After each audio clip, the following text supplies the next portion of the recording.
महानगरपालिकेची रणधुमाळी सुरू आहे आणि अशा या रणधुमाळीमध्ये देवेंद्र बेले आहेत आमच्यासोबत, राष्ट्रवादी काँग्रेस अजित पवार गटाचे प्रभाग क्रमांक 7 मध्ये.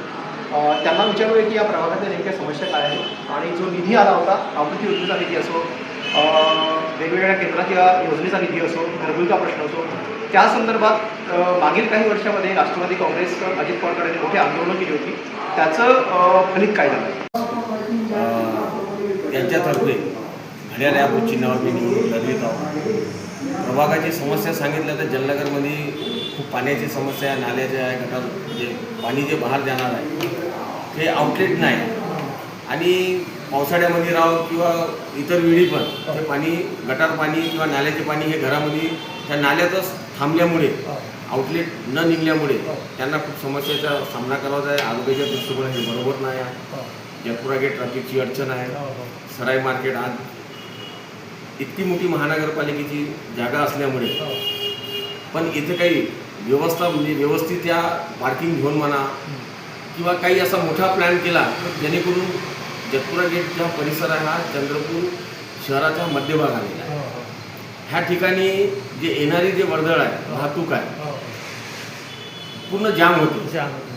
त्यामुळे मी जर ह्या प्रभागातून जे नेतृत्व केलं तर पहिला जो काम करण्याचे जो प्रयत्न राहणार तो राहणार सराई मार्केटचे पूर्ण सौंदर्यीकरण आणि व्यवस्थित पार्किंगची झोन आणि तिथं कचरा डम्पिंग यार्ड होता. मी महानगरपालिकेमध्ये 5 वर्ष स्वीकृत सदस्य म्हणून काम बघितलं आहे, केलं आहे. आम्हाला निधी नसल्यामुळे आम्ही फक्त प्रश्न मांडू शकत होतो. पण आपल्या हाती हे फक्त जे निवडून आलेले जे आहे, आमच्या प्रभागात चारी BJP निवडून आलेले होते. यांनी आपसातच आपले एरिया वाटून घेतले होते. ॲक्च्युली हे प्रभागातून निवडून आलेले आहे पण यांनी एरिया वाटून घेतल्यामुळे रामनगरचा जो नगरसेवक आहे तो जटपुऱ्याचा कोणी व्यक्ती गेला तर त्याचे काम करत नव्हता. जलनगरचा व्यक्ती जर हा रामनगरला गेला तर त्याचे काम करत नव्हता. आज लोकांच्या आक्रोश आहे तर आम्ही तो प्रभागातून निवडून दिलेला आहे. तर तुम्ही अशा पद्धतीने वागणूक दिली. भाऊ, राष्ट्रवादी काँग्रेस जे आहे चंद्रपूरमध्ये अजित पवार गटाचे जे मोठ्या प्रमाणामध्ये यावेळेस त्यांनी आपले उमेदवार उभे केले आणि एकंदरीत जे वातावरण आहे राष्ट्रवादी काँग्रेसच्या बाजूने असं आम्ही जे ग्राउंड रिपोर्ट घेतलं त्यापैकी थोडंसं फेवरेबल वातावरण वाटत आहे. मागील काही महिन्यापासून तुम्ही जे वेगवेगळ्या प्रश्नावरती पाण्याचा प्रश्न असो, आरोचा प्रश्न, घरकुलचा प्रश्न हे तुम्ही आंदोलनं केली होती, निवेदनं दिली होती, त्याचं हे तुम्ही फलित म्हणता येईल का? राष्ट्रवादी काँग्रेस पार्टी आम्ही विदर्भ किसान मजदूर काँग्रेसचे मी शहर अध्यक्ष आहे. विदर्भ किसान मजदूर काँग्रेसचे नेतृत्व आमचे नेते माजी खासदार नरेश गुंबिले हे करत असते. आम्ही विदर्भ किसान मजदूर काँग्रेसच्या माध्यमातून ते इराई नदीचा प्रश्न असो, कोरोना काळात जे लोकांना जे सुविधा द्यायचा प्रश्न होतो, प्रत्येक आम्ही मूलभूत म्हणजे नागरिकांच्या ज्या वेळी जे काही अडचण आले आम्ही ते पाठीशी राहून त्यांचे प्रश्न सोडवण्याचा सर्वतो प्रयत्न केला आहे. आज आम्ही विदर्भ किसान मजदूर काँग्रेस एक 20-21 लोकांची आम्ही एक पॅनल म्हणजे आमची विदर्भ किसान मजदूर काँग्रेसकडून आम्ही लढवत आहोत महानगरपालिकेत. आणि अजित पवार राष्ट्रवादी काँग्रेस हे वेगळे आहे. तर त्याच्यामुळे आमचं जे युती असल्यामुळे आघाडी असल्यामुळे आम्ही राष्ट्रवादी काँग्रेस पार्टीतर्फे समर्थित म्हणजे जसे दुसरे पक्ष समर्थित आहे म्हणून राष्ट्रवादी काँग्रेस पार्टीने जे काही आंदोलन केले त्याच्यात आमचा सहभाग नव्हता. कारण की आम्ही विदर्भ किसान मजदूर काँग्रेसचे आहे पण दोन्ही पक्षाची विचारधारा जुळलेली आहे. त्यामुळे आम्ही घडी चिन्हावर आमच्या पूर्ण पॅनल लढवतो. बरं, नरेश बाबू पुढे यांचं जे काम आहे हे पूर्ण विदर्भामध्ये चंद्रपूर जिल्ह्यामध्ये मोठं आहे. त्यांचंही राजकीय वारस आहे आणि राजकीय मोठं त्यांना त्यांची पार्श्वभूमी आहे, त्यांचं मोठं योगदान आहे. बरोबर. तुमच्या प्रभागामध्ये ज्या समस्या आहेत, महत्त्वाचे प्रश्न आहे पाण्याची समस्या. म्हणजे असं म्हटलं जातं की काही भाग असे आहेत की 2-3 दिवस पाणी येत नाही. अमृत योजनेअंतर्गत असं म्हटलं की 200-250 कोटी आले होते परंतु ते त्याचं कुठेच दिसत नाही. अमृत योजनेअंतर्गत गटारा योजना असो, वेगवेगळे रस्ते असो, नाल्या असो, स्थापना करण्यासाठी 250 कोटी आले असं बोलले जात आहे, त्याचंही पुढे दिसत नाही. हा तुम्ही प्रश्न प्रामुख्याने कसा सभागृहात मांडला? आम्ही जेव्हा महानगरपालिकेत सभागृहात काम करत असताना आम्ही प्रत्येक वेळी अमृत योजनेचे जे पाईपलाईन टाकत होती त्यावेळी आम्ही विरोध केला का हे पाईपलाईन 4-4 इंचीचे टाकत आहे पण तुम्ही त्याच्याकडं बरोबर नियोजन नाही आहे. पण ठेकेदार जे होते ते आम्हाला प्रतिसाद देत नव्हते. आम्ही त्यावेळी आंदोलन बी केलं, सभागृहात सभात्याग केला अमृतवाल्याचे काम इथनं स्लो चालू होतं. आज पण फक्त मीटर आणि कनेक्शन लावून गेलं आहे.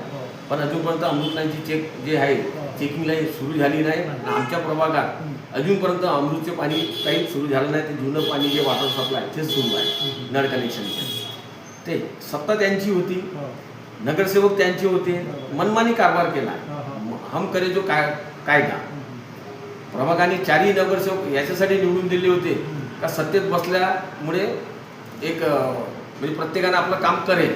पण तो चित्र दिसलं नाही.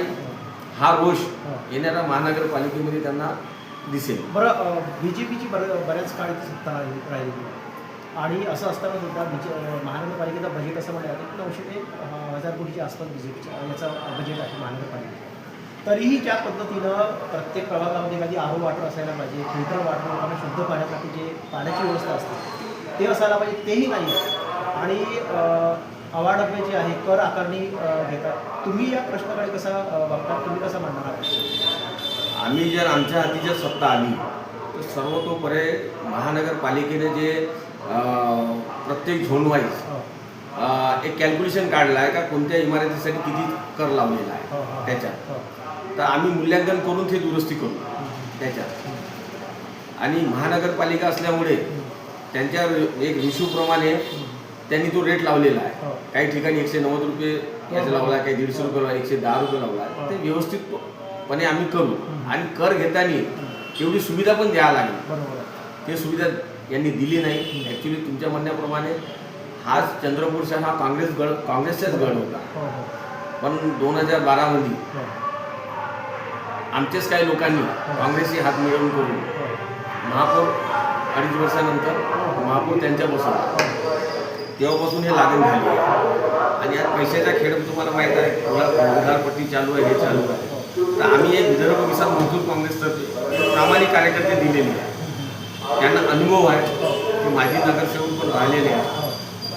आणि व्यवस्थितपणे हा शहराचा जो चेहरा मोहरा जो आहे आणि बाबूजींच्या हाती जोपर्यंत महानगरपालिकेची कमांड होती त्यांनी जेव्हा पंचशताब्दी महोत्सव झाला तर मुख्यमंत्री जे पृथ्वीराज चव्हाण होते त्यांच्याकडून 300 कोटी रुपये विकासासाठी आणले त्याच्यात. पण विकास झाला त्यावेळी. त्याच्यानंतर पाहिलं तर नुसतं आश्वासन रोडसाठी जिथं जो खर्च करायचा नाही त्यांनी तो केला. आणि